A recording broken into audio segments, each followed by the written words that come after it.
وقت ہے عالمی خبروں کا۔ سعودی وزارت داخلہ نے اہم شہر جدہ میں کرونا وائرس کا پھیلاؤ روکنے کے لیے 6 جون سے 20 جون تک 15 روز کے لیے متعدد پابندیاں عائد کرنے کا اعلان کیا ہے۔ جدہ میں ہفتے سے کرفیو سپہر 3 بجے سے صبح 6 بجے تک نافذ ہوگا، جبکہ مساجد ایک بار پھر بند کر دی جائیں گی۔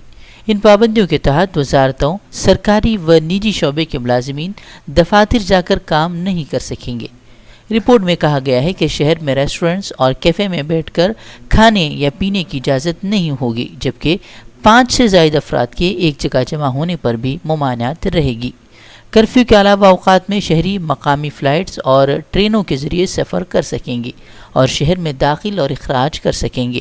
گزشتہ پابندیوں سے جن لوگوں کو استثناء دیا گیا تھا انہیں نئی پابندیوں سے بھی استثناء حاصل ہوگا، تاہم انہیں قواعد و ضوابط پر مکمل عمل درآمد کرنا ہوگا۔ واضح ہے کہ سعودی عرب میں جمعے کے روز کورونا وائرس کے 2591 نئے کیسز سامنے آئے تھے، جبکہ 31 افراد چل بسے ہیں۔ فرانسیسی افواج نے القاعدہ کی شمالی افریقی شاخ کے سربراہ کو ہلاک کرنے کا دعویٰ کیا ہے۔ فرانس نے کہا ہے کہ اس کی فوج نے شمالی افریقہ کے ملک مالی میں ایک کارروائی میں القاعدہ کے سرغنہ عبد المالک دروک دل کو ہلاک کیا ہے۔ فرانس کے وزیر دفاع کے مطابق مالی کے شمالی علاقے میں اسے اس کے قریبی ساتھیوں کے ہمراہ نشانہ بنایا گیا۔ فرانسیسی وزیر دفاع کا کہنا تھا کہ ہمارے افواج ساحل میں اپنے شراکت داروں کے ساتھ مل کر مسلسل جدوجہد جاری رکھے گی۔ واضح رہے کہ فرانس کے 5000 سے زائد فوجی برکینا فاسو، چاڈ، مالی، نائجیر اور شمالی افریقہ کے چند دیگر ملکوں میں تعینات ہیں۔ الجزائر سے تعلق رکھنے والے دروک دل شمالی افریقہ میں القاعدہ سے وابستہ تمام گروہوں کی سربراہی کر رہا تھا۔ اس جنگجو نے مغربی افریقہ کی ساحلی پٹی میں سرگرم شدت پسند گروہ جماعت نصرت الاسلام والمسلمین کی باغ دوڑ بھی سنبھال رہا تھا۔ اسرائیلی حکومت کی جانب سے غرب اردن پر اسرائیلی تسلط کے فیصلے پر شدید نکتہ چینی کی جا رہی ہے۔ اب روس نے اسرائیلی حکومت پر زور دیا ہے کہ وہ مقبوضہ مغربی کنارے کے علاقے پر اپنی خود مختاری کے قیام کا فیصلہ واپس لے۔ تل ابیب میں قائم روسی سفارت خانے کی طرف سے کہا گیا ہے کہ ماسکو غرب اردن کے اسرائیل سے الحاق کو تشویش کی نگاہ سے دیکھتا ہے۔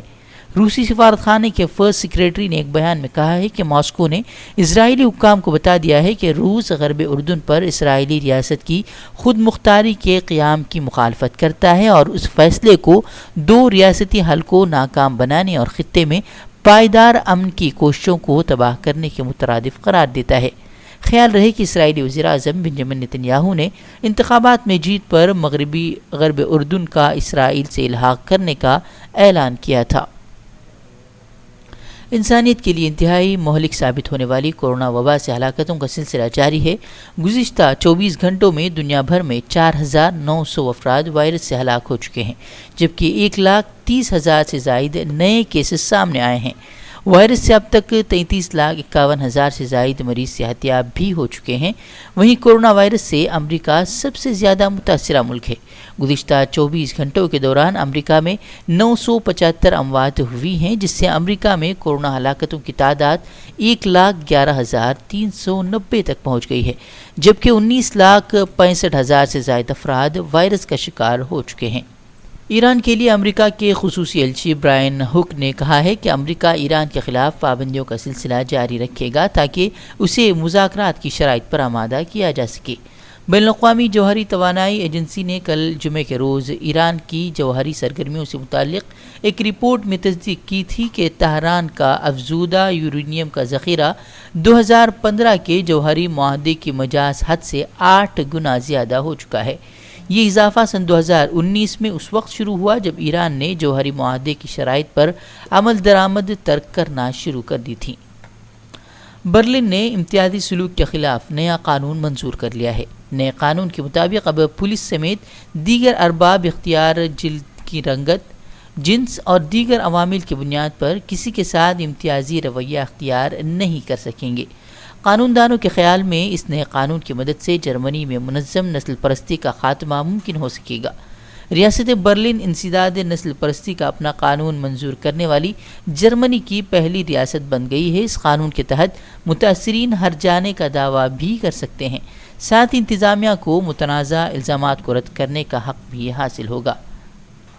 جرمنی کی حکومت نے کورونا سے متاثرہ اہل خانہ اور لاک ڈاؤن کی وجہ سے معاشی تنگ دستی کا شکار ہونے والے گھروں کے لیے 114 ارب پاؤنڈ کا فنڈ مختص کیا ہے۔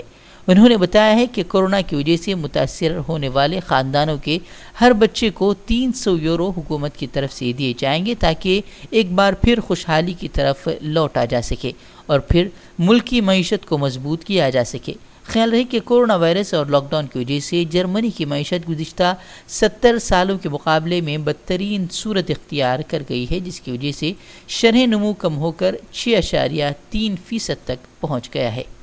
مزید خبروں کے لیے لاگ ان کریں فکرخبر.com اور ہمارے چینل کو سبسکرائب کرنا اور بیل آئیکن کو دبانا نہ بھولیں۔